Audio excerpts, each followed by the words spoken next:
Bismillahirrahmanirrahim. Kurban 2021 Tanzanya programı kapsamında 3. büyükbaşımızı kesiyoruz. Hisse sahipleri Aygivyu Vekalet. Aldim. Allahu Ekber, Allahu Ekber. La ilahe illallah, Allahu Ekber. Allahu Ekber ve lillahil hamd. Yetimler Vakfı Tanzanya 2021 Kurban Projesi 1. büyükbaş hisse sahipleri vekaletini verdim. Aldim. Allahu Ekber, Allahu Ekber, la ilahe illallah, Allahu Ekber. Allahu Ekber ve Lillahil hamdu. Umut Kervanı İnsani Yardım Vakfı Tanzanya Kurban Projesi 2021 7. büyükbaş kesimi hisse sahipleri vekaletlerini verdim. Aldim. Allahu Ekber, Allahu Ekber. La ilahe illallah, Allahu Ekber, Allahu Ekber ve lillahil hamdu. İHO Ebrar olarak bugün bayramın 1. günü Tanzanya'nın Sindiga bölgesindeyiz ve kurban kesimini gerçekleştirmek üzere buradaydık.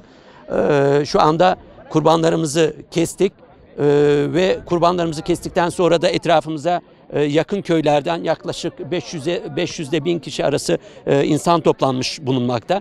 Hem bir açıdan etlerin doğranmasında ve parçalanmasında bize yardımcı oluyorlar. Hem de birazdan inşallah bu kurban etlerini onlara dağıtacağız.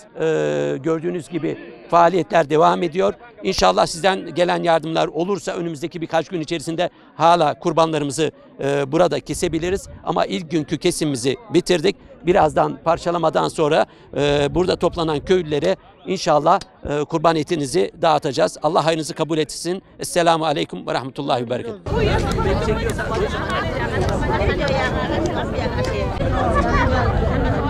Hocam.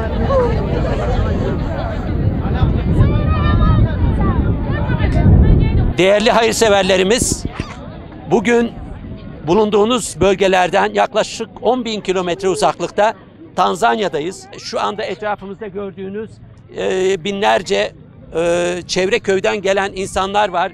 Göndermiş olduğunuz etlere muhtaç. Senede bir kere de olsa sizin gönderdiğiniz kurbanı gözlüyorlar. Gözleri sizin kurbanlarda. Onun için inşallah burada toplanan bu köylülere sizin kurban etlerini dağıtacağız. Onlardan da buradaki yanımızda hocamız var. İlahiyatçı hocamız.